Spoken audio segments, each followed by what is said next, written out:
Chapter 20, Part 2. There's a drought of officials at the game center. Even though the center itself brims with people playing, winning, losing, I see 3 officials watching the largest of the game tables.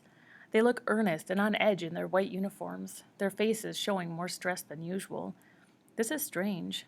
Usually we have 12 or more lower-level officials in the center, keeping the peace, keeping score. Where are the rest of them tonight? Somewhere, things aren't going quite right. But here, as far as I'm concerned, at least one thing has. Kai's with us. I look at him once as we weave our way through the masses of people following Xander, hoping that Kai understands from the look that I have read his story, that I care. He walks right behind me, and I want to reach back and take his hand, but there are too many people. The one thing I can do for Kai is to help keep him safe, to hold on to what I want to say until there was a good place to say it, and to remember the words he wrote, the pictures he made, even though I wish that part of his story had never happened to him. His parents died. He saw it happen. Death came from the sky, and that's what he remembers every time it rains. Xander stops, and so we all do too. To my surprise, he gestures to a game table where the games played are one-on-one. Games Xander usually doesn't play. He likes to take on a group, to win when the stakes are higher and more players are involved. It's a better test of his abilities, more challenging, more variables, less personal. You want to play? Xander asks. I turn to see who he means. Kai. All right, Kai says without hesitation, nothing revealed in his voice. He keeps his eyes on Xander, waiting for the next move. What kind of game do you want to play? Skill or chance? Is there a trace of challenge in Xander's voice? His face remains perfectly even, as does Kai's. I don't care, Kai answers. How about a game of chance, then, Xander says, which surprises me again. Xander hates games of chance. He much prefers ones that involve actual skill. Em and Piper and I stay, watching, as Xander and Kai sit down and scan their cards into the datapad at the table. Xander sets out the playing cards, red with black markings in the center, first stacking the edges, even with 2 sharp hits of the deck against the metal. Want to go first? Xander asks Kai, and Kai nods and reaches to draw. What game are they playing? Someone asks next to me. Livy. She's here for Kai, I'm sure of it. Her eyes possessive as she watches his hands over the cards. His hands are not yours to watch, I think to her, and I remember again that they aren't mine either. I should be watching Xander.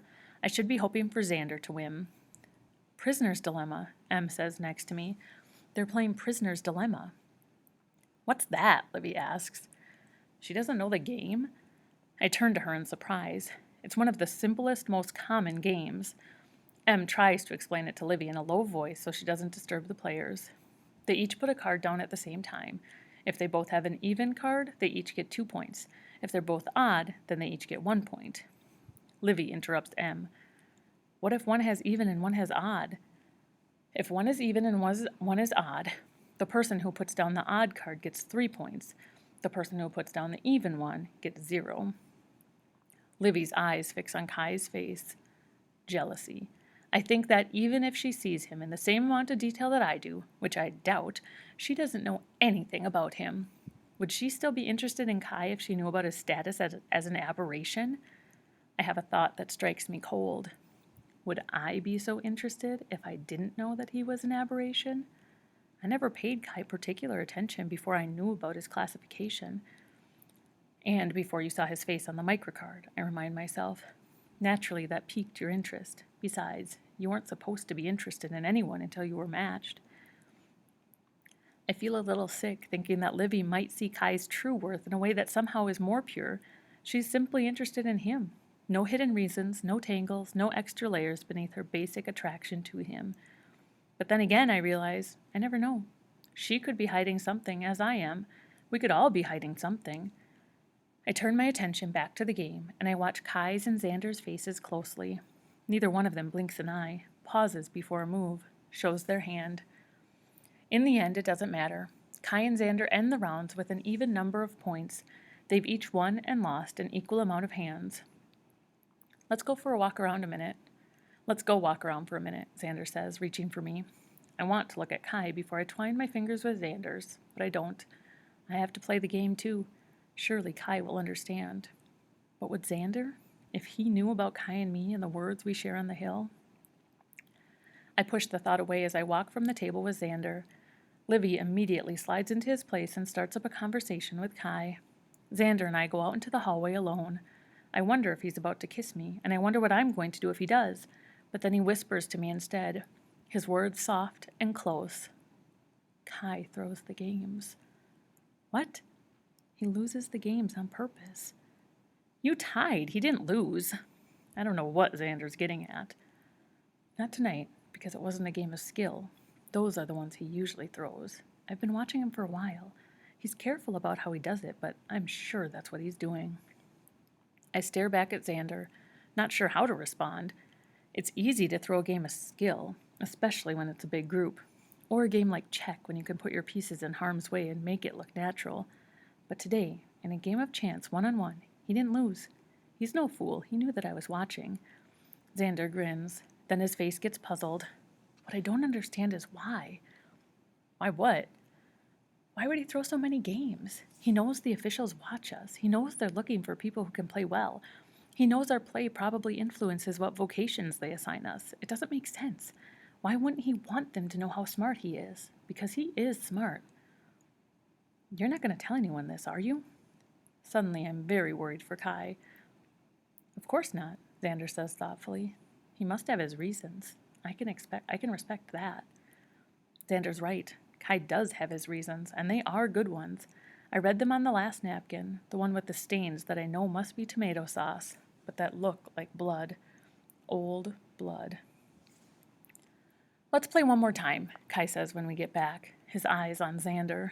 They flicker once, and I think he's looked down at my hand in Xander's, but I can't be sure. His face shows nothing. All right, Xander says. Chance or skill? Skill, Kai suggests. And something in his expression suggests that he might not throw the game this time. He might be in it to win. Em rolls her eyes at me and gestures at the boys as if to say, can you believe how primitive this is? But we both follow them to another table. Livy comes too. I sit between Kai and Xander, equidistant from both of them. It's as if I'm a piece of metal and they are two magnets and there's a pull from either side. They've both taken risks for me. Xander with the artifact, Kai with the poem and the writing. Xander is my match and my oldest friend and one of the best people I know. When I kissed him, it was sweet. I'm drawn to him and tied to him with the cords of 1,000 different memories. Kai is not my match, but we might have been. He's the one who taught me how to write my name, how to keep the poems, how to build a tower of rocks that looks like it should fall but doesn't. I've never kissed him and don't know if I ever will, but I think it might be more than sweet. It is almost uncomfortable, this awareness of him, each pause, each movement when he places a piece on the black and gray board. I want to reach out and grab his hand and hold it to me, right over my heart, right where it aches the most. I don't know if doing that would heal me or make my heart break entirely, but either way, this constant hungry waiting would be over. Xander plays with daring and intelligence, Kai with a kind of deep and calculated intuition. Both are strong. They're so evenly matched. It's Kai's move. In the quiet before Kai takes his turn, Xander watches him carefully.